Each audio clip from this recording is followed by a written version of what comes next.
नमस्कार, आधार लाइव पर आपका स्वागत है। मैं हूं संजय भारद्वाज और आज चाय पर चर्चा कार्यक्रम में हमारा विषय है पर्यावरण। पर्यावरण को लेकर के सभी लोग चिंतित रहते हैं, लेकिन पर्यावरण पर काम बहुत कम लोग करते हैं। आज हमारे साथ में जो मेहमान हैं, ये वो लोग हैं जो अपने घर के काम छोड़ करके पर्यावरण की रक्षा के लिए एक दूत बन करके शहर में काम कर रहे हैं। मैं सबसे पहले एक एक करके सबका परिचय आप लोगों से कराना चाहूँगा। हमारे साथ में रोहित उपाध्याय हैं जो कि लगातार पर्यावरण पे काम कर रहे हैं। हमारे साथ में मंजू शर्मा हैं, जो मधु शर्मा जी, जो कि कई तरह की सामाजिक गतिविधियों में शामिल रही हैं।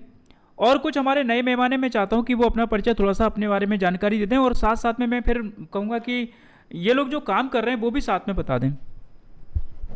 नमस्कार सभी को, मैं डॉक्टर आलोक सोनी। अभी मैं ITM यूनिवर्सिटी में फार्मेसी विभाग में असिस्टेंट प्रोफेसर के पद पर कार्यरत हूँ और रोहित भैया के संग मैं 2017 से जुड़ा हुआ हूँ। धन्यवाद। थोड़ा सा अपने बारे में जानकारी दीजिए और बता दीजिए। मैं मधु शर्मा, दीनदयाल नगर से स्वतंत्र समाज सेवी एवं पर्यावरण दूत। तो मैं अपने क्षेत्र में समाज के प्रति भी कार्य करती हूँ और दूसरे पर्यावरण से जुड़ी हुई हूँ। रोहित भैया के द्वारा 2017 से मैं इसमें काम कर रही हूँ। जहाँ भी अपने जन्मदिन, वैवाहिक की सालगिरह पे अपने पौधे लगाते हैं, बच्चों के द्वारा भी पौधे लगवाते हैं, जिससे कि हमें पौधे, बच्चों को यह सिखाना है कि हमें पर्यावरण किस तरह से बचाना है और कैसे करना है। उसमें स्वच्छता के लिए सबसे पहले करना चाहिए कि हमें अपने आसपास का वातावरण स्वच्छ रखो, उसके बाद हमें पौधे लगाने हैं, क्योंकि अगर हमारे स्वच्छ वातावरण होगा तो पौधे भी उसका असर दिखाएंगे आपको। नमस्कार भाइयों, मेरा नाम उमेश कुमार चढ़ार है। मैं एक पर्यावरण दूत हूँ और मेरा यही विचार है कि हम सभी लोग पेड़ पौधे लगाएं और लोगों को प्रेरित करें, और यही मेरा अनुरोध है कि सभी लोग पेड़ पौधे लगाएं। जैसे कि आपको पता है कितनी गर्मी और कितना मौसम ख़राब हो रहा है, कितनी गर्मी हो रही है, तो सभी को पेड़ लाने की ज़रूरत है, जिससे कि ऑक्सीजन अच्छी मात्रा में आए और क्या बोलते हैं, अपना जो टेम्परेचर है वो भी ठीक ठाक हो, आगे सही रहे। नमस्कार साथियों, मेरा नाम आशीष उदैनिया है और हम काफ़ी समय से हमारा मिशन 100 करोड़ वृक्ष का अभियान जो चल रहा है उससे हम जुड़े हुए हैं और हमारा मेन उद्देश्य यही है कि हम पर्यावरण को कैसे संरक्षित करें और सुरक्षित करें। धन्यवाद। नमस्कार, मेरा नाम रोहित उपाध्याय है। पर्यावरण दूत फाउंडेशन में मैं अभी अध्यक्ष के पद पर हूँ। हम 2013 से पर्यावरण संरक्षण के लिए काम कर रहे हैं और पर्यावरण के अलग अलग गतिविधियों से काम करते रहते हैं। तो जैसा कि आप सभी रूबरू है, हमारे जो मेहमान हैं उन सभी से, और ये सभी के सभी पर्यावरण दूत हैं और मिशन 100 करोड़ वृक्ष का लेकर के ये लोग काम कर रहे हैं। इस मिशन में अभी तक इनने कितनी कामयाबी हासिल की है, कितना काम किया है, इन सब पर हम चर्चा करेंगे। साथ साथ में हम चर्चा करेंगे कि पर्यावरण जो है वो क्यों प्रदूषित होता है। तो मेरा सबसे पहला सवाल जो है वो रोहित जी से यही है कि पर्यावरण प्रदूषित किन किन चीज़ों से होता है, थोड़ा सा जानकारी। पर्यावरण के लिए जितने भी घटक हैं आज, उन सभी पर जो संकट है, पौधे नए लगकर बड़े नहीं होना, पौधों की अंधाधुंध कटाई। आज हम देख रहे हैं आए दिन जंगल किसी न किसी परियोजना के कारण कम होते जा रहे हैं। नदियाँ, जो भी नदियाँ हैं आज उनको एक बड़ी बड़ी नालियों में कन्वर्ट कर दिया गया है। ये सारे घटक, हमारे AC के आप देखेंगे तो हर साल AC की बिक्री बढ़ती चली जा रही है। कार के AC भी काउंट करेंगे तो हम हर कार के अंदर फुल AC आ रहा है। तो ये सारे जब घटक मिल रहे हैं और दोहन हो रहा है, हमको जितना दोहन अगर हम यूज़ कर रहे हैं उतना हमको बढ़ाना चाहिए, लेकिन हम बढ़ा नहीं रहे। इसके कारण आज जो गर्मी या हीटिंग या पॉल्यूशन हो रहा है वो उसी के कारण हो रहा है। आपकी नज़र में पर्यावरण क्यों प्रदूषित हो रहा है? जैसा कि रोहित जी ने कहा कि पर्यावरण प्रदूषण का कई घटक हैं, उसमें अगर हम देखें तो प्रदूषण का कचरा हम खुद ही फैलाते हैं। जैसे पेड़ों का अंधाधुंध कटाई जो चल रही है, जिसकी वजह से ये पर्यावरण प्रदूषित हो रहा है, और नए पौधे हम लगाने की सोच ही नहीं पाते हैं, क्योंकि ये जो डेवलपमेंट हो रहा है, जिस विकास की ओर हम जा रहे हैं, उस विकास में हमारे पास शायद जगह ही नहीं है कि हम पेड़ पौधों को लगा सकें। हर एक व्यक्ति के पास अपना घर तो होता है, लेकिन उसके पास इतनी जगह नहीं होती कि एक 10 फुट का एरिया में वो अपना एक पेड़ खड़ा कर सके। तो ये भी एक बहुत बड़ी कमी है कि हम पेड़ लगा नहीं पा रहे हैं, बस काटते ही जा रहे हैं। देखिए कि जो जंगल की व्यवस्था है वो अपने आप में एक संयमित रूप में है और एक खुद का संचालन खुद करती है। जितना वो प्रोड्यूस करती है उतना ही वो अपने आप में उसको यूटिलाइज करती है। लेकिन मानव की संग क्या है, मानव ज़्यादा उपयोगिता से ज़्यादा उपार्जन करता है उसका, बहुत ज़्यादा। और सबसे बड़ी बात इसमें डिफॉरेस्टेशन, इंडस्ट्रियलाइजेशन, मतलब कि पर्यावरण को सबसे ज़्यादा ख़राब करने की जो मतलब जिम्मेदारी है वो मानव निर्मित है। इंडस्ट्रियलाइजेशन, डिफॉरेस्टेशन और excess utilisation of natural resource, वो करके हम लोग अपने पर्यावरण को और भी ज़्यादा ख़राब कर रहे हैं। अभी पिछले साल ही कम से कम 40% जो फॉरेस्ट था वो ख़त्म हो चुका है। तो यही सब चीज़ें हैं। तो इनके लिए, और जो इस साल की थीम है वर्ल्ड इन्वायरमेंटल डे पे, वो थीम यही है कि लैंड रिस्टोरेशन और डेजर्टिफिकेशन और आपका ड्रॉट रेजिलियंस, मतलब कि अपने जो सूखा होता है उसको बचाना। जी मधु मैडम, आप थोड़ा सा बताइए पर्यावरण क्यों प्रदूषित हो रहा है? पर्यावरण प्रदूषण का कारण केवल एक मानव है, क्योंकि हम लोग प्लास्टिक के पॉलीथीन वगैरह हैं या ग्लास हैं, प्लेट हैं, खाने के लिए यूज करते हैं, उनको हम बगल में फेंक देते हैं। उनको फिर जलाएंगे तो उससे पर्यावरण तो प्रदूषित होगा। इसलिए हमें कहीं भी जाते हैं तो हमें कपड़े का थैला लेके जाना चाहिए, और पौधा चाहे हम एक लगाएं, उसको लगा के बड़ा करने तक अपनी जिम्मेदारी को पूरा करें। ये नहीं कि एक पौधा लगा रहे हैं, 10 लोग खड़े हो जाएं और बस लगा के चले आए, लेकिन उसको बड़ा करने तक कम से कम 2-3 साल तक इतना दो उसको समय कि बच्चों को भी सिखाओ, साथ में बच्चों को लगाओ। अगर आपके पास समय नहीं है तो उनको बड़ा करने तक अपनी जिम्मेदारी लें। एक पौधा लगाएं लेकिन पूरे जिम्मेदारी के साथ लगाएं। मेरा यही कहना है सभी से कि ग्वालियर के अंदर इतना प्रदूषण है कि शायद डीडी नगर में और भी जगह, काफ़ी जगह ऐसी हैं कि हम रहना मुश्किल हो पाता है।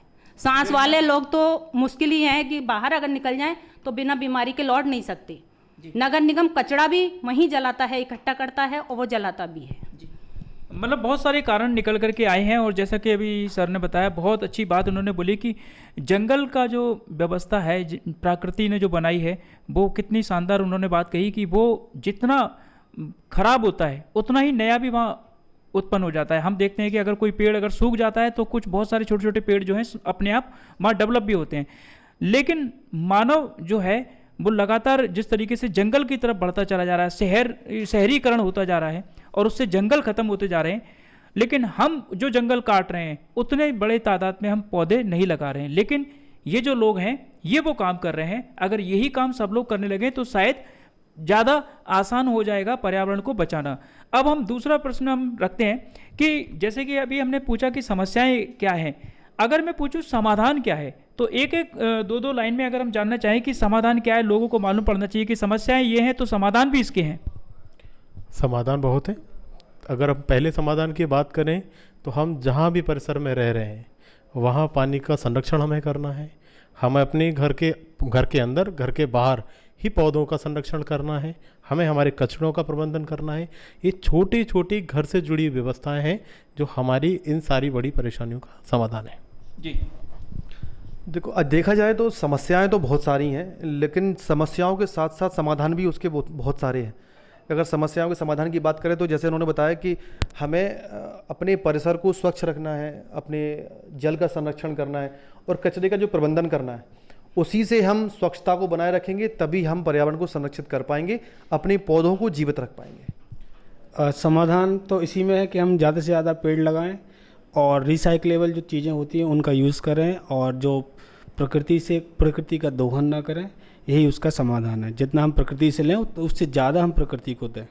धन्यवाद। पर्यावरण को संरक्षण करने के समाधान क्या है? पर्यावरण को संरक्षण करने के यही साधन हैं कि हम अपने आसपास यह समझें, जिम्मेदारी के साथ काम करें कि वहाँ स्वच्छता रखें, नाली वगैरह की सुविधाएं देखें कैसी हैं कैसी नहीं, उनको बराबर से देखभाल करें। दूसरे जो कुआं हैं, तालाब हैं, बावड़ी हैं, उनको सुधारने के लिए नगर निगम से जाके अपनी बात कहें तो उनको सुधरवाने के लिए पूरे स्तर पे काम होना चाहिए, जिससे कि बारिश का जो जल है हार्वेस्टिंग कराई जाए पुराने कुओं में, तो वो पुराना जल बारिश का जाएगा तो वाटर लेवल भी बढ़ेगा और हमें पर्याप्त पानी भी मिलेगा और गर्मी से राहत मिलेगी। जो पीने का पानी आज नहीं है हमारे लिए, वो पानी भी पर्याप्त मिल पाएगा। देखिए, समाधान और समस्या दोनों ही हमारे सामने आ चुकी है और हम चर्चा कर रहे हैं पर्यावरण को लेकर के। पर्यावरण को लेकर के जो चिंताएं हैं, वो चिंताएं सिर्फ चिंताएं ना रहें, बल्कि हम एक सार्थक पहल के रूप में कुछ करें जिससे कि हमारा पर्यावरण सुधरे। और मैं आपको बता दूं कि आज एक बड़ा ही अच्छा दिन है। विश्व पर्यावरण दिवस के रूप में पूरी दुनिया में आज का दिन मनाया जाता है। जगह जगह पर पौधारोपण किए जाते हैं और बहुत सारे लोग जो हैं पर्यावरण को लेकर के गोष्ठियां भी करते हैं, आयोजन भी करते हैं। तो पूरे भारत में, पूरे विश्व में पर्यावरण को लेकर के जितनी चर्चाएं आज के दिन होती हैं, शायद ही किसी दिन होती हों, लेकिन आज के दिन गोष्ठियों में, कार्यक्रमों में जाकर के चर्चाएं करके और एक दो पौधे कहीं लगा के अखबार में फोटो लग जाती है और खबर छप जाती है, उसके बाद फिर शायद लोग भूल जाते हैं कि उसको साल भर तक उसको देख रेख भी करनी है। वो पौधा सिर्फ आपके फ़ोटो खिंचाने से नहीं लगेगा। वो पर्यावरण दिवस पर एक उत्सव मनाने के रूप में जैसे हमने मना लिया त्यौहार की तरह, इस तरीके से नहीं चलेगा। उसके लिए रेगुलर आपको काम करना पड़ेगा, परिश्रम करना पड़ेगा, तब जाकर के वो पौधा जो है वो पेड़ बनेगा, तब जाकर के पर्यावरण सुधरेगा। लेकिन अभी मेरे साथ जो लोग हैं वो यही काम करते हैं। हम लोग जो करके रुक जाते हैं, उस काम को वो कंटिन्यू आगे बढ़ाते हैं। मैं बात करना चाहूँगा, उपाध्याय जी आप मुझे बताएंगे कि हमने देखा है कि बहुत सारी सामाजिक संस्थाएं और बहुत सारे लोग पर्यावरण दिवस पर बहुत सारे आयोजन करते हैं, लेकिन यही काम जो हम एक दिन करते हैं, क्या आपको लगता है पर्यावरण के लिए सिर्फ एक ही दिन काफ़ी है? पूरे साल भर हमें करना पड़ेगा तब रिजल्ट आएगा? हमारे फाउंडेशन का मानना है कि पर्यावरण दिवस पौधारोपण का दिन नहीं है, ये चिंतन का दिन है कि हमने पिछले वर्ष क्या किया था, उसकी समीक्षा की जानी चाहिए और हमें अब आगे क्या करना है उसकी योजना बननी चाहिए। बाकी जो 364 दिन है वो आपके पर्यावरण संरक्षण के लिए आपको काम करना चाहिए। जैसा कि रोहित जी ने कहा कि आज का दिन बहुत खास है, पर्यावरण दिवस है आज, लेकिन मेरा मानना ये है कि हमारे लिए पर्यावरण दिवस 365 दिन होता है और हम यही चाहते हैं कि सबके लिए भी वही 365 दिन रहें जब हम पर्यावरण दिवस मनाएं और अपने वृक्षों को संरक्षित करें और उन्हें लगाएं। मेरा भी यही मानना है जी। जैसे कि आशीष भैया ने कहा है कि 365 दिन पौधे लगाना चाहिए, तो मेरा मानना ये है कि हमें जब तक अपना जीवन है, जब तक हम अपने जीवन में समझदार बने हैं, तो तब तक हम मतलब शुरू से लेके एंड तक हमें पौधे लगाना चाहिए और लोगों को प्रेरित करना चाहिए कि पौधे लगाएं और उनकी देखरेख करें, उनको बड़ा करें। देखिए, एक पेड़ लगाने में कुछ नहीं जाता। अगर जीवन में आप 1 या 2 पेड़ लगा भी देते हैं ना, तो ये प्रकृति के लिए हमारी जिम्मेदारी बनती है। और इसमें सबसे अच्छी बात ये होती है कि जो रोहित भैया का कहना है कि हम लोग कभी भी छोटे पेड़ पौधे नहीं लगाते हैं जब तक कि पौधा सेल्फ रेजिस्टेंस डेवलप ना कर ले, पानी कम हो जाए तब भी वो ज़िंदा रहेगा। तो ये हम लोगों का मिशन का एक मोटो रहता है कि हम लोग हमेशा बड़े पौधे ही लगाएंगे। जैसा कि मिशन के हमारे सभी लोगों ने कहा है, क्या हमारे मिशन में यही है सबसे पहले कि एक तो परिवार की तरह हम सभी, पूरा मिशन है परिवार की तरह रहते हैं। दूसरा, एक आवाज़ के साथ पूरा परिवार खड़ा हो जाता है। उसके बाद में हम लोग पौधा लगाने के बाद भूलते नहीं हैं उसको, हर दिन उसकी देख रेख के साथ में कार्य करते हैं, जिससे कि हमें जब तक करना है जब तक वो ऑक्सीजन देने के लिए हमारी समर्थ ना हो जाए। जिस तरह से हम बच्चे को पालते हैं कि हम उसका इंतज़ार करते हैं बड़ा हो, नौकरी लगे, ऐसा हो, उसी तरह से हम उसको जब तक बड़ा करते हैं तब तक कि हमें ऑक्सीजन देने के लायक ना हो जाए। और सभी को लगभग है ना इसी तरीके से पौधा लगाना चाहिए कि एक बच्चे की तरह उसकी केयर करनी चाहिए। रोहित जी के पास फिर से आता हूँ। एक पौधा, कौन सा ऐसा पौधा है जो ज़्यादा ऑक्सीजन हमें देता है? कौन सा ऐसा पौधा है जो कठिन परिस्थितियों में भी लग जाता है? थोड़े से उन पौधों के नाम हमें बता दें कि किस उम्र में, जैसे अभी डॉक्टर साहब बता रहे थे कि मतलब हम ये जानते हैं पर कि कौन सा पौधा है ना पानी सोख लेता है और कौन सा पौधा कब लगना चाहिए, लेकिन हर आम आदमी ये चीज़ नहीं जानता। तो पहली चीज़ तो ये कि ना आप थोड़ी सी इस बारे में जानकारी दीजिए, किस तरह का पौधा लगाना चाहिए, कौन सा पौधा लगाना चाहिए, उसके लिए गड्ढा कितना गहरा होना चाहिए, उसमें खाद पानी कितने समय तक क्या क्या देनी चाहिए, थोड़ी सी इसकी जानकारी दीजिए। पौधे 12 महीने लगाए जा सकते हैं, डार्क सर्दी और गर्मी को छोड़कर। पौधों को लगाने का कोई एक खास समय नहीं होता है। अब कौन सा लगाना चाहिए, तो हम ग्वालियर चंबल संभाग में रहते हैं, तो हमारे जहाँ जो शुष्क जलवायु है इसमें अधिकतर आप देखेंगे तो आपको पलास का पौधा बहुत मिलेगा। यहाँ जी जलवायु ने उन पौधों का चयन किया हुआ है, खैर है, पलास है, पीपल है, बरगद है, आम है, इन प्रजाति के और ख़ास तौर से कांटेदार प्रजाति के पौधे हमारे यहाँ ज़्यादातर जंगलों में पाए जाते हैं।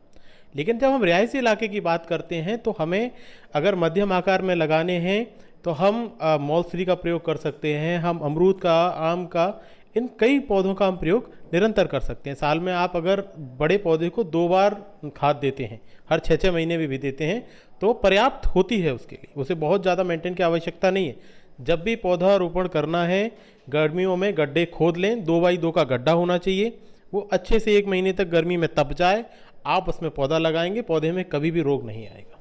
जी, आपके हिसाब से पौधा लगाते समय क्या बातों का ध्यान रखना चाहिए?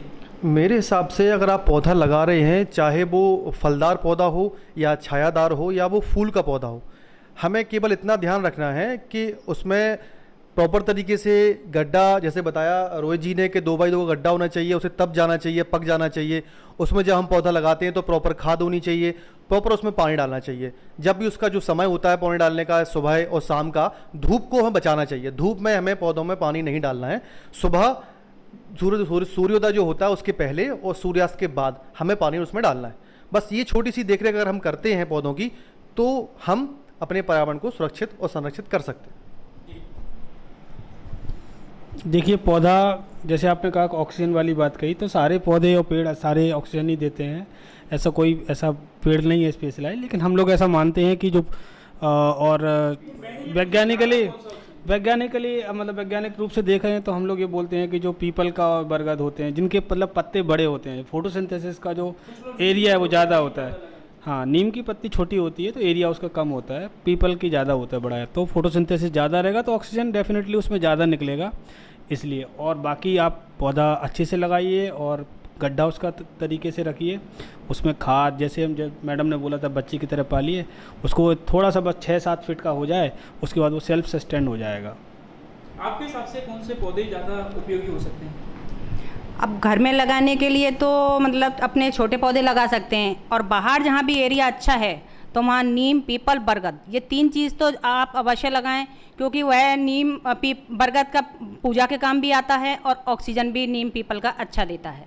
तो इसलिए आप नीम, पीपल, बरगद अपने कहीं भी अच्छा एरिया हो उसमें अवश्य लगाएं। जब रोड बनती है तो सरकार रोड के किनारे जो पौधे लगाने के लिए बोलती है उस कंपनी को, लेकिन हम देखते हैं कि जिस तादाद में रोड बनाने के लिए पेड़ काटे जाते हैं उस तादाद में पौधे लगाए नहीं जाते। आप जैसी संस्थाएं क्या ऐसे कोई मुद्दों को हमें बताना चाहेंगी कि आपने कोई उठाए हो, जहां बिल्डिंग बनी हो, पेड़ को काटे गए हो और आपने उन मुद्दों को बड़ी प्रमुखता से उठाया हो? मुद्दे तो कई हैं, पर सफलता कितनी आती है। ठाटीपुर के अंदर जो आप अभी नया विकास कार्य देख रहे हैं, हमारी संस्थाओं ने और भी संस्थाओं के साथ मिलकर वहाँ काफ़ी हमने आंदोलन किए थे, पर कुछ नहीं हो पाया। अभी हरिशंकरपुरम में एक पेड़ कटने का भी बात आई थी मीडिया के बीच में, उसमें भी कुछ नहीं हो पा रहा है। लेकिन क्योंकि पेड़ों से ज़्यादा प्राथमिकताएं अब हमारी और हो गई हैं, तो अब मुद्दे हमारी जो हैं, हम डिवाइडर के कई पेड़ कटते हैं तब भी उठाते हैं। तो मैं आपकी बात से बिल्कुल सहमत हूँ। अगर आजकल, पहले क्या होता था, हम अपने घर के दरवाजे पर, आंगन में, हर जगह पौधे लगाते थे, लेकिन अभी मैं देख रहा हूँ कि कुछ दुकान के सामने अगर पेड़ खड़ा हुआ है तो दुकानदार उस पेड़ को काट देता है, और वो ऐसी व्यवस्था करता है कि पहले पेड़ सूख जाए ताकि उस पर आरोप ना लगे कि उसने हरा भरा पेड़ काट दिया है, खुद ही उसको सुखाता है, और जब वो सूख जाता है तो उसको काट देता है सिर्फ अपने आर्थिक फायदे के लिए। लेकिन वो ये नहीं देख रहा कि इसका एक दूसरा नुकसान बहुत बड़ा प्रकृति पर पड़ने वाला है। इसके बारे में आप क्या कहना चाहेंगे? जैसे कि आजकल के जो दुकानदार हैं, मैंने कई दुकानदार ऐसे भी देखे हैं जो डेली बेसिस पे पौधों को पानी देते हैं। डिवाइडर में बहुत से, राजीव प्लाजा पर मैंने देखा हुआ है, और भी शायद सारा बाजार में मैंने कहीं देखा हुआ है कि सुबह उनका यही काम है कि उन्होंने अपना एक जग में पानी लिया और उन्होंने डिवाइडर के सारे पौधों में जितनी उनकी क्षमता है उसमें वो डालते हैं। तो मैं ये भी मानता हूँ कि वो डालते भी हैं, पर कुछ दुकानदार ऐसे भी हैं जो अपने केवल बोर्ड को दिखाने के लिए उन पेड़ों को काट देते हैं, उनकी डालियाँ काट देते हैं, पर वो ये नहीं समझते कि ये काटने से टेम्परेचर और बढ़ रहा है।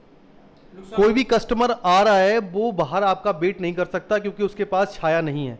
अब सारे कस्टमर को आप अंदर नहीं बिठा सकते, तो पेड़ों का कभी कभी फ़ायदा ये होता है कि वो वहाँ पे कस्टमर रेस्ट कर सकता है, उससे आपका ही फुटफॉल बढ़ता है। तो मेरा मानना ये है कि हमें उन्हें संरक्षित करना ही पड़ेगा। आप इस विषय में कुछ बताना चाहेंगे? एक कहावत है कि जंगल कट रहा था, लेकिन सारे जो पेड़ थे वो कुल्हाड़ी का समर्थन कर रहे थे, क्योंकि कुल्हाड़ी में लगी जो लकड़ी थी वो उनकी जाति की थी।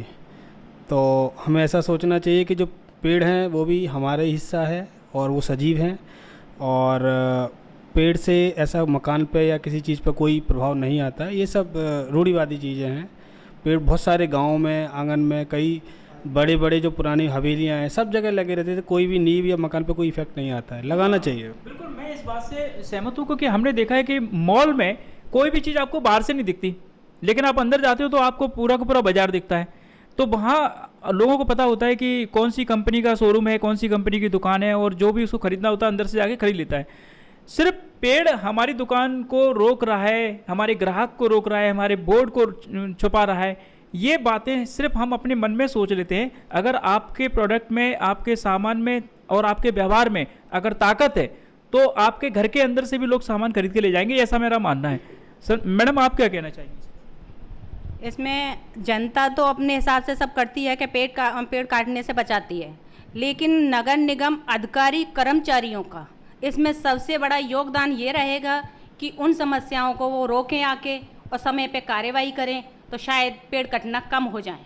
शायद पेड़ कटना कम हो जाए। उपाध्याय जी, आप बताएंगे कि अगर कोई पेड़ कट रहा हो, और ये थोड़ी सी टेक्निकल जानकारी है इसलिए मैं आपसे लेना चाहूँगा, अगर कोई पेड़ कट रहा हो, शहर में कई बार ऐसा होता है कि हमें लोग फ़ोन करते हैं, हम फिर नगर निगम को सूचना करते हैं, वो रुकवाते हैं उसको, पेड़ कि भैया पेड़ नहीं कटेगा। अगर कोई व्यक्ति कानून के रूप से अगर पेड़ को कटने से बचाना चाहता है तो उसके लिए कौन सी धाराएं मतलब लगती हैं और क्या क्या चीज़ें कैसे होता है? अगर कोई भी पेड़ कट रहा है तो आप नगर निगम में अगर कंप्लेंट डालते हैं, वहाँ सुनवाई नहीं होती, तो आप अपने पर्सनल पास में जो थाना है वहाँ भी कंप्लेंट डाल सकते हैं। अब काफ़ी चीज़ें ऐसी हो गई हैं। उसके साथ साथ आप अपनी कॉलोनी, अपने पार्कों को भी एनजीटी में रजिस्टर्ड करा सकते हैं। वो टैग लगाते हैं उस पेड़ पर और उसको अपनी काउंटिंग में रखते हैं, और देश में एनजीटी बहुत अच्छे और बहुत ईमानदारी से काम करता है। एनजीटी बहुत अच्छे तरीके से काम कर रही है, पर एनजीटी की जानकारी बहुत कम लोगों को है। इसकी जानकारी कैसे ज़्यादा से ज़्यादा लोगों तक पहुंचे और एक पेड़ को कानूनी रूप से कैसे बचाया जाए? देखिए, एनजीटी है जो नेशनल ग्रीन ट्रिब्यूनल, भारत सरकार की स्वपोषित संस्था है, और इसमें वाइल्ड लाइफ प्रोटेक्शन एक्ट इसमें लगता है, जिसमें कि हम जो पेड़ पौधे, जंतु, जिन किसी पे भी अगर कुछ बुरा प्रभाव या कोई मानव निर्मित कोई बुरा व्यवहार कर रहा है तो हम इसके खिलाफ कानूनी कार्रवाई के लिए सरकार से बोल सकते हैं। एक एग्जांपल आपको देता हूँ, हम लोग ग्वालियर की बात करते हैं। आप मध्य प्रदेश में ही इंदौर शहर है, वहाँ पर कोई भी पेड़ को काटता नहीं है। वहाँ पर पेड़ को पूरा का पूरा वो ट्रांसप्लांट कर देते हैं, उसका स्थानीकरण कर देते हैं। तो ऐसा नहीं कि विज्ञान सपोर्ट करता है, लेकिन क्या है कि ये सरकार पर निर्भर करता है कि हम किस तरीके को अपना रहे हैं। तरीका क्या है, हम अगर पेड़ रोड के बीच में आ रहा है तो हम उसको काटें ना, उसका हम लोग दूसरी जगह उसको स्थापित कर दें। ये अच्छा ऑप्शन है उसका। बिल्कुल, मैं आपकी इस बात से सहमत हूँ कि सरकार का तो अपनी जगह पर काम का तरीका होता ही है, लेकिन हमको सबसे पहले अवेयर होना चाहिए। अब मैं आता हूँ, इनका जो मिशन है 100 करोड़, वो क्या है, इसको लेकर के थोड़ी सी हम चर्चा कर लेते हैं। थोड़ा सा बताइए कि ये मिशन 100 करोड़ क्या है, इसका कहाँ से कॉन्सेप्ट आपके दिमाग में आया, थोड़ा सा विस्तार से थोड़ा सा बताइए। हम 2013 से पर्यावरण के लिए काम कर रहे थे, तो हर साल हम भी पौधारोपण करते थे क्योंकि हम फार्मर के बीच रहते थे। फिर आया कि हर साल संस्थाओं में खोट रहती है कि मैंने 5000 लगाए, मैंने 6000 लगाए, लेकिन मेंटेन नाम की चीज़ नहीं आ रही थी। तो हमने उसको एक नाम दे दिया कि हम नंबरों से परे चलेंगे, कि हम व्यक्ति को जागरूक करेंगे और उससे निवेदन करेंगे कि पेड़ अपना लगाओ। तो हमने उसका नाम भारत मिशन 100 करोड़ वृक्ष रखा, और लोग उसमें जुड़ रहे हैं, जागरूक हो रहे हैं, तो श्रमदान भी कर रहे हैं और पौधारोपण भी कर रहे हैं। इसकी प्रेरणा कहाँ से मिली? इसकी प्रेरणा कई ऐसे लोग हमने अपने शहर में भी देखे जो निरंतर पेड़ों का संरक्षण कर रहे हैं। कई किसान देखे जो पेड़ों का संरक्षण को देख करके क्या अभी तक लगभग कितने पौधे लगा चुके हैं? अभी तक हम लगभग अपने ग्वालियर के आसपास 50,000 से ज़्यादा पौधे लगा चुके हैं, जिसमें 80% पौधे हमारे अभी जीवित हैं। और हमारा ये पौधे कहाँ पर? ये ग्रामीण में बिलौआ है, वहाँ लगाए हुए हैं, टेकनपुर है, वहाँ लगाए हुए हैं। अपना नया आरटीओ कार्यालय पे जितना भी पौधारोपण है वो आरटीओ एमपी सिंह जी के साथ मिलकर हमारी टीम ने लगाया था। आपका आरकेवीएम का जो स्कूल है उसके अंदर हमने लगाया था, विनय नगर पार्क में हमने लगाया था, आपका सीपी कॉलोनी के अंदर जो पार्क है वहाँ हमने लगाए थे, और कुछ डिवाइडर है वहाँ भी हमने लगाए थे। एक पौधा लगाने में लगभग कितना खर्चा आ जाता है? अगर पौधा आप लगा रहे हैं तो 15 रुपये 20 रुपये का नॉर्मल खर्चा है। अगर एक लगा रहे हैं तो आप स्वयं गड्ढा कर लेंगे, सड़क के किनारे या कहीं बाहर लगाया तो गाय या जानवर उसको खराब ना कर दें, तो उसके लिए टी गार्ड वगैरह भी लगाना पड़ता है। लगभग कितने का टी गार्ड बन जाता है, और फिर उसकी खाद पानी सब कुछ? ट्री गार्ड आप पे डिपेंड करता है कि आप वहाँ की लोकल चीज़ों से बांस के द्वारा निर्मित कर रहे हैं तो वो आपके आसपास मिल जाएंगे। अगर परचेस करते हैं तो 300 से लेकर और 1000 रुपये तक का ट्री गार्ड आता है, और जो सही से काम करता है वो 1000 वाला ही 7 से 8 फीट का ट्री गार्ड होता है, वही काम कर पाता है। आप टी गार्ड सहित पौधा लगाते हैं बिना? नहीं, हमारी संस्था ट्री गार्ड को प्रिपेयर नहीं करती है। हम उस जगह पौधारोपण करते हैं जहाँ पानी हो और सुरक्षा के लिए बाउंड्री हो। अच्छा, उसकी सुरक्षा व्यवस्था जो रहती है लगाने के बाद में, वो कौन देख रेख करता है? वो हमारी संस्था मॉनिटरिंग करती है, लेकिन हम जिस परिसर में जिस संस्था के यहाँ पौधारोपण कर रहे हैं वहाँ हमारा पहला ही निवेदन रहता है कि पानी आप लोग ही देंगे। नित्य हमारे वॉलेंटियर नहीं आ पाएंगे, लेकिन जहाँ वो अवेलेबल नहीं होती वहाँ हमारे वॉलेंटियर भी पानी। इस काम में आप कितना समय देते हैं? इस काम में ये हमारा 24 घंटे का, मान लीजिए मन से तो हम 24 घंटे काम कर रहे हैं, लेकिन प्रतिदिन हमारे परिवार में आपके कौन?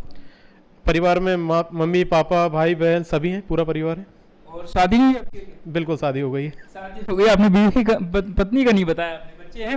नहीं, अभी बच्चे तो नहीं। बच्चे नहीं है। तो पत्नी को जब 24 घंटे पौधों को दे देते हैं, तो पत्नी को और बाकी लोगों को समय कब देते हैं? देखिए, हम जब व्यापार करते हैं तो भी मानसिक रूप से हम 24 घंटे ही दे रहे होते हैं, तो वही हिस्सा है। अगर आप इससे पर्यावरण को जीवन का हिस्सा बना लेंगे तो आपको परेशानी नहीं आएगी, लेकिन आप घर कैसे चलता है जब पूरा समय इसी को दे देते हैं? बिल्कुल, वो व्यापार के लिए हम काम करते हैं, लेकिन मानसिक रूप से हम दौड़ते वही हैं कि हमें कोई जगह मिल रही है तो हाँ, यहाँ हम पेड़ लगा सकते हैं और बाजार में हम अपना व्यापार। इसमें आपको सरकार का और जो सामाजिक संगठन है दूसरे, या फिर जो भी हमारे आपने जो विभाग बताए हैं शासकीय, उनका कितना सहयोग रहता है आर्थिक रूप से? क्योंकि एक खर्चीला काम तो है।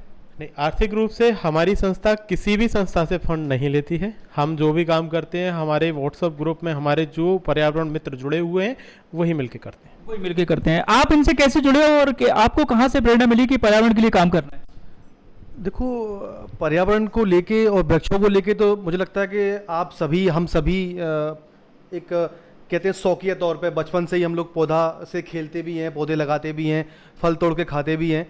तो मेरा तो बचपन से ही ये मतलब मानना था कि हम वृक्ष हमने कई भी लगाए भी हैं अपने गांव में, घर में, पड़ोस में। लेकिन जब हम ग्वालियर में इनसे मिले 2000 शायद 17-18 में हम इनसे मिले, और इनका एक सीड्स पॉल का कार्यक्रम था शारदाबाल ग्राम में, तो वहाँ पे इन्होंने हमें आमंत्रित किया और किसी दोस्त के थ्रू हम वहाँ पर पहुँचे। तो वो कार्यक्रम जब हमने देखा तो मुझे बड़ा अच्छा फील हुआ कि ये कार्यक्रम बहुत अच्छा है कि सीड्स बॉल बना के हम बरसात के मौसम में किसी भी जंगल में, नदी नाले के पास जब उनको फेंकते हैं तो वो अपने आप ही एक जंगल का रूप लेने लगते हैं, अपने आप पौधे उनमें उगते हैं।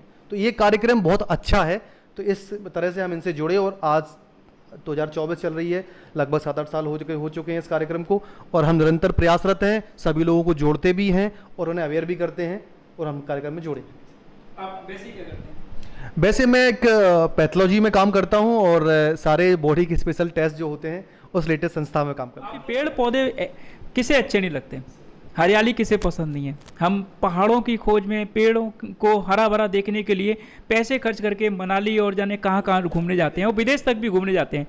और मैं आपको बताऊं कि ये जो प्राकृतिक हरापन है, ये जब हम अपनी आंखों से देखते हैं तो कहीं ना कहीं हमारी आंखों में भी एनर्जी आती है। और मैं सर के पास जाऊंगा। सर, आप इस मिशन से कैसे जुड़े हो और इस मिशन में जो अभी तक आपने काम किया है उसको लेकर के आपको कितना अच्छा लगता है? एक्चुअली मैं फीडबैक जाना चाहूँगा कि 2017 में रोहित जी एक प्रोग्राम कर रहे थे मेरे घर के पास में। एक स्कूल है दिव्यांग जन का, जो डिसेबल यंग चिल्ड्रन होते हैं, तो यहाँ पर ये पेड़ पौधे वितरण और सब बच्चों को दे रहे थे, खाना और सब कुछ। तो मैं इनसे मिला तो मैंने इनसे पूछा, तो उस टाइम इन्होंने बताया कि हम ऐसा ऐसा काम करते हैं। तब से मैं जुड़ा। फिर हम लोगों ने बहुत अच्छे अच्छे प्रोग्राम किए, वृक्षारोपण किया आरटीओ वगैरह में, और शारदा बालग्राम में हम लोगों ने सीड बॉल्स बनाए थे बहुत सारे। और आज भी हम लोगों ने काफ़ी अच्छा प्रोग्राम किया है कि हमने सीड बॉल्स बनाए, इसके साथ साथ वृक्षारोपण किया है। और जो सकोरे होते हैं पक्षियों के लिए, और कपड़ों का थैला, ये सस्टेनेबिलिटी के लिए हम लोगों ने ऐसा काम किया है। और मुझे काफ़ी अच्छा लगता है कि मैं प्रकृति से जुड़ा हुआ हूँ, और इसलिए शायद मैंने आज टी शर्ट भी हरे कलर की पहनी है। आप कब जुड़े इससे? वैसे तो आप सामाजिक बहुत सारे जुड़े हैं, रोहित जी के साथ कब जुड़े और कैसा लग रहा है ये? मेरे को शायद ये याद भी नहीं मैं भैया से कैसे जुड़ी और कब जुड़ी, लेकिन हाँ 2017 से तो मैं जुड़ गई हूँ शायद। मैं डीडी नगर में रहती थी, भैया के मतलब कुछ संस्थाओं के द्वारा फ़ोटो वगैरह देखे, फिर मैंने भैया को फ़ोन भी किया। मेरे यहाँ मैं शुरू से मेरे को शौक़ था कि घर में मैं पौधे लगाती थी। मेरे यहाँ कुछ पौधे ऐसे थे तो जो गमले में नहीं हो पा रहे थे। मैंने भैया को फ़ोन किया कि भैया ये पौधे मेरे पास हैं, आप ले जाओ इनको और जहाँ भी स्थान हो आप लगा दो। भैया मेरे पास से पौधे लेके आए। फिर मैं समाज सेवा के प्रति तो हर ही क्षेत्र में काम करती हूँ, तो मेरे जब से जुड़ी हूँ भैया के साथ, और घर के काम करने के सिवा भैया के साथ समय देती हूँ जितना भी हो सके संस्था।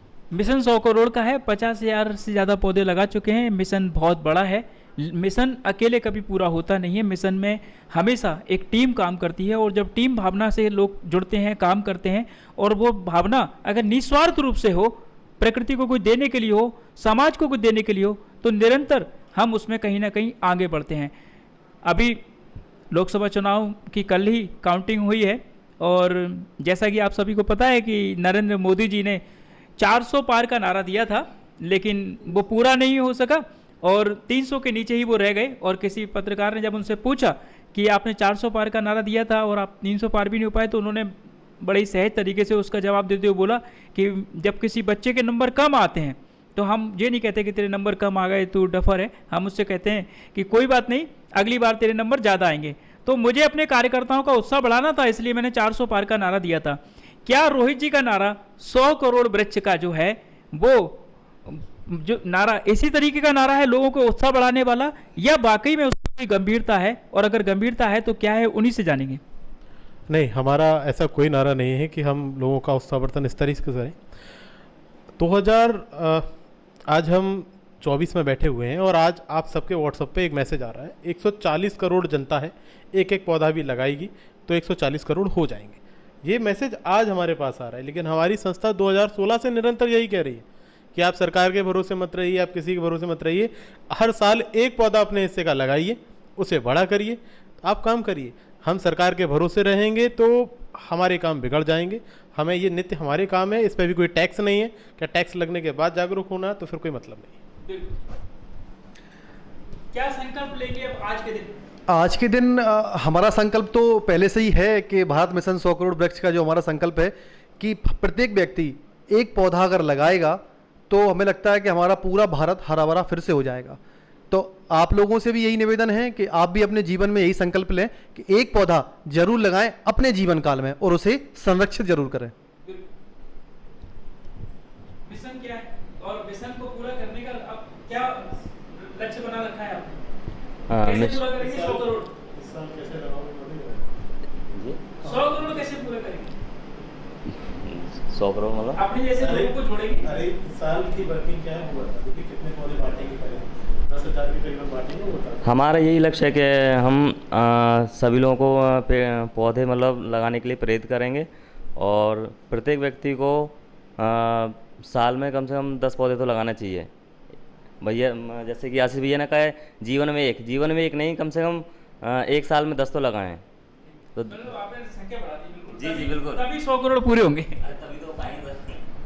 ठीक है, पौधे लगाएं और उसका अच्छे से बच्चे की तरह पालन पोषण करें जब तक कि वो सेल्फ रेजिस्टेंस ना हो जाए। आप 10 लगाएंगे, एक तो बचेगा कम से कम, और जीवन में पेड़ लगाना आवश्यक है। विष्णु पुराण में भी लिखा है, एक धार्मिक रूप से देखें या वैज्ञानिक रूप से देखें, पेड़ का अपना एक महत्व होता है। एक पेड़ हम बोलते हैं विष्णु पुराण में कि एक जो वृक्ष होता है स्पेशली पीपल का, वो 100 पुत्रों के बराबर होता है। तो अगर शादी नहीं हुई है तो 100 पुत्र ऐसे ही देख लें फिर आप। खास करके जिनके बच्चे नहीं है, कम से कम वो एक वृक्ष लगा करके ये आनंद ले सकते हैं कि उनका भी एक बेटा है। हम अपने मिशन का टारगेट तो पूरा करेंगे, लेकिन इस तरह से कि हमारे परिवार में जब भी जिसकी जन्मदिन हो तो वो एक पौधा अवश्य लगाए। अब बाहर लगाने के इच्छुक नहीं है तो घर में लगाए, उसको बड़ा करें। बड़ा करने के बाद 1 साल तक हम गमले में आराम से बड़ा कर सकते हैं, उसको बाहर लगा दें। उसके बाद हम हर महीने में कम से कम, हमारे साल में पूरे में परिवार में 6 लोग होंगे, 6 जन्मदिन होंगे, तो हमारे 6 पौधे तैयार हो जाएंगे 1 साल में। अंतिम प्रश्न है मेरा बस आपसे, छोटे छोटे शब्दों में अगर आप एक संदेश जो देना चाहें ग्वालियर के दर्शकों को, पूरे भारत के दर्शकों को, पर्यावरण को लेकर के। हमें हमारे घर से पर्यावरण संरक्षण की शुरुआत करनी होगी। हमें अपने कचरे को, अपने आसपास की हरियाली को और अपने वाटर रिसोर्सेज को पुनः जीवित करना होगा। ये आपसे निवेदन है, आप सब यही करिए। मेरा भी यही मानना है कि आप एक पेड़ जरूर लगाएं और उसको संरक्षित करें, कैसे भी करें, कहीं भी करें, पर करें जरूर। मेरा ये कहना है कि सबसे पहले प्रकृति को जानें और प्रकृति को समझें, क्योंकि अपने आप को प्रकृति से अलग ना माने, हम भी प्रकृति का हिस्सा हैं। उसके संरक्षण के लिए काम करें और ये काफ़ी मज़ा आएगा ज़िंदगी में। पौधे लगाकर ये ना समझें कि हम ही को फ़ायदा है, ये सभी के लिए फ़ायदा है। ऑक्सीजन मिलेगी वो सभी को मिलेगी। ये ना सोचें कह रहे हमें ऑक्सीजन से क्या करना है, कोरोना का समय सभी ने देखा है।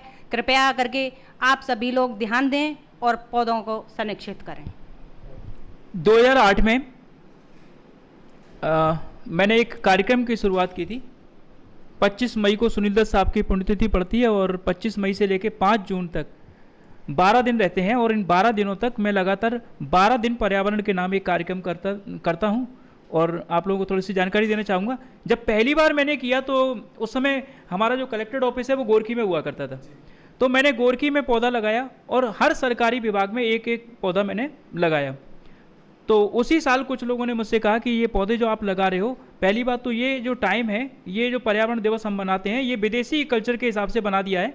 ये हमारे भारत की जो जलवायु है, जो वातावरण है, उसके अनुकूल नहीं है। इसलिए ना पौधा अभी ना लगाते हुए, अभी तो सिर्फ है ना लोगों को अवेयर करो, पौधा आप है ना बरसात के समय पे लगाओ। जो हमारे यहाँ बरसात शुरू होती है जुलाई में, अगस्त में, तब लगाओ। तो पहली साल हमने 3-3 पौधे हमने सभी जगह लगाए, उनकी देख रेख की, उनको बड़ा किया। हमने भी गांधी रोड पर, मैं आपको बताना चाहूँगा, बिंदल फर्नीचर से लेकर के और जो अपना एडिशनल एसपी कार्यालय है, वहाँ तक हमने टी गार्ड सहित हमने पौधे लगाए थे। आज भी वो टी गार्ड सहित लगे हुए हैं।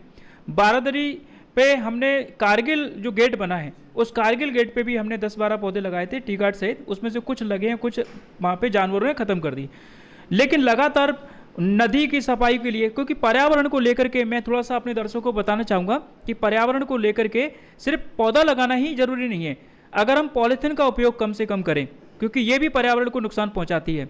अगर हम गाड़ी चलाना कम कर दें, मैं अपने बारे में थोड़ा सा आप लोगों को जानकारी दे दूँ। पिछले 7 सालों से मैं गाड़ी नहीं चला रहा हूँ। मेरी शादी में जो गाड़ी मिली थी वो भी मेरे घर पे रखी अभी धूल खा रही है। मैं गाड़ी नहीं चलाता हूँ। 7 सालों से मैं पब्लिक व्हीकल जो है उसका इस्तेमाल करता हूँ। शुरुआत में मैंने 1 दिन गाड़ी छोड़ी थी, तो किसी ने बोला कि 1 दिन से क्या होगा। बोले, पहले तो पूछा कि भाई क्यों छोड़ी। मैंने कहा कि भाई पर्यावरण के लिए छोड़ दिए, प्रदूषण फैलता है। तो उन्होंने कहा 1 दिन से क्या होगा। तो फिर मेरे दिमाग में आया कि 6 दिन नहीं चलाऊँगा, 1 दिन रिजर्व रखूँगा कि इमरजेंसी में अगर कभी मुझे कहीं जाना पड़ा तो वो कोई सा भी दिन हो सकता है 7 दिन में। तो 7 दिन में 1 दिन मैं गाड़ी चलाता हूँ, अगर मुझे बहुत इमरजेंसी होती है तब, वरना मैं 6 दिन गाड़ी नहीं चलाता। और ये मेरा 7 साल से मेरा रूटीन वर्क है। मैं यहाँ भी आता हूँ, कहीं भी जाता हूँ, बिना गाड़ी के जाता हूँ। जहाँ भी मुझे चलना होता है 1 किलोमीटर 2 किलोमीटर में पैदल भी चल लेता हूँ, लेकिन मैं गाड़ी नहीं चलाता। और ये मेरा संकल्प अभी तक बना हुआ है। मैं अपने दर्शकों से ये कहना चाहूँगा कि ऐसा ही कोई संकल्प यदि आप अपने मन में ठान लें, और किसी की देखा देखी नहीं, अगर ये ठान लें कि मुझे पर्यावरण को कुछ देना है, मैंने जन्म लिया इस प्रकृति में, मेरा कुछ कर्तव्य बनता है, तो उस कर्तव्य के नाते मैं कुछ ना कुछ करके जाऊंगा। जैसे हमारे रोहित भाई ने एक संकल्प लिया कि मैं 100 करोड़ वृक्ष लगाऊंगा अपने जीवन के अंदर। ये बहुत बड़ा लक्ष्य है, लेकिन नामुमकिन नहीं है। जैसा कि अभी हमारे भाई ने बोला, कम बोल रहे हैं पर अच्छा बोल रहे हैं। उन्होंने बोला कि मैं चाहता हूं कि 1 नहीं 100 वृक्ष आप लगाएं। और यकीन मानिए कि हमारे देश में 120 करोड़ जनसंख्या है, और यदि एक व्यक्ति 1 पौधा भी लगाता है तो 120 करोड़ पौधे लगते हैं। और 120 करोड़ पौधे यदि लग जाते हैं तो हमारे रोहित भाई का जो सपना है, मधु मैडम का जो सपना है, हमारे इन सभी मित्रों का जो सपना है 100 करोड़ वृक्ष का, वो पूरा हो जाएगा। तो सबको ये अपील की है इन्होंने, इस अपील पे थोड़ा सा ध्यान दीजिए, क्योंकि यदि आप पर्यावरण दूत बनना चाहते हैं तो इनके साथ आप इनके फेसबुक पर, ट्विटर पर, इंस्टाग्राम पर इनको मतलब मेल करके, जैसे भी इनसे संपर्क करके आप इनके साथ जुड़ सकते हैं। और फिर उसके बाद जरूरी नहीं कि आप इनके साथ मिलकर के ही, इनके ग्वालियर में आकर के ही आपको काम करना है। आप अपने घर से, अपने गांव से, अपने कस्बे से, अपने शहर से, अपने प्रदेश से, जहां भी आप रहते हो भारत के अंदर, वहां से रह करके भी आप इनके साथी बन करके काम कर सकते हैं, इनके लक्ष्य में इनको सपोर्ट कर सकते हैं। और मैं ये कहूँगा कि लक्ष्य बनाया इन्होंने है, पर ये लक्ष्य इनका नहीं है। ये लक्ष्य तो हमारी प्रकृति के लिए है, मानव जाति के लिए है। पर्यावरण दिवस पर इस सार्थक परिचर्चा में आपको पर्यावरण से लेकर के बहुत सारी जानकारियाँ मिली हैं। पौधा कैसे लगाना चाहिए, पौधे का संरक्षण कैसे करना चाहिए, क्या कारण होते हैं पौधे खराब होने के, और क्या कानूनी अधिकार हैं हमारे, इन सब पर हमने विस्तार से चर्चा की। आज की सार्थक परिचर्चा के बाद बस मैं इतना ही कहना चाहूँगा कि विरोध जरूर कीजिए। अगर कहीं पौधा या पेड़ कट रहा है, कोई इसको नुकसान पहुँचा रहा है, तो उसका विरोध जरूर कीजिए। साथ साथ में मैं अपने भारत सरकार को, राज्य सरकार को, नगर निगम ग्वालियर को और जिला प्रशासन को, इनसे भी अपील करना चाहूँगा कि आधुनिकता की होड़ में हम ग्वालियर शहर को जिस तरीके से डेवलप कर रहे हैं, स्मार्ट सिटी बनाने के नाम पर हम जिस तरीके के फुटपाथ का निर्माण कर रहे हैं, लगातार सड़कों के किनारे से मिट्टी के ऊपर हम पत्थरों को बिछा रहे हैं, कहीं ना कहीं ये वाटर हार्वेस्टिंग का जो काम होता था वो रुक जाएगा। हमारे यहाँ का जल स्तर वैसे ही बहुत गिरा हुआ है। लगातार हम देखते हैं हमारे गली मोहल्लों में लोग प्यासे हैं और पानी के टैंकरों से प्यास बुझाई जा रही है। कहीं ना कहीं हम आने वाले भविष्य में बहुत ज़्यादा बड़ी गलती करने जा रहे हैं, जिसका खामियाजा हमें भविष्य में भुगतने को मिलेगा। मैं बस यही कहना चाहूँगा कि फुटपाथ बनाएं, लेकिन कुछ ऐसे फुटपाथ बनाएं जिससे कि हमारे शहर का सौंदर्यीकरण तो हो, लेकिन पानी का भी संरक्षण हो, प्रकृति का भी संरक्षण हो। पौधे ज़्यादा से ज़्यादा लगाएं। गांधी रोड पे पहले, रोहित जी, पहले कितने पौधे थे, कितने पेड़ थे, पूरा हरा भरा रहता था, सबका सब बंद हो गया। तो मैं चाहूँगा कि आप सब ने जो अपील की है उस अपील के साथ में आप सब लोग भी जुड़ जाएं। आज के इस कार्यक्रम में बस इतना ही, फिर मिलेंगे किसी एक नए विषय के साथ। मुझे इजाज़त दीजिए और मैं सभी हमारे जहाँ पर जो मेहमान आए हुए इन सब का बहुत हृदय से धन्यवाद देता हूँ कि आपने समय निकाला, क्योंकि आज इनके बहुत सारे कार्यक्रम हैं। हम फिर मिलेंगे चाय पर चर्चा में किसी नए विषय के साथ, अपने सहयोगी शेरू कुशवाहा के साथ। मैं संजय भारद्वाज। जय हिंद, जय भारत।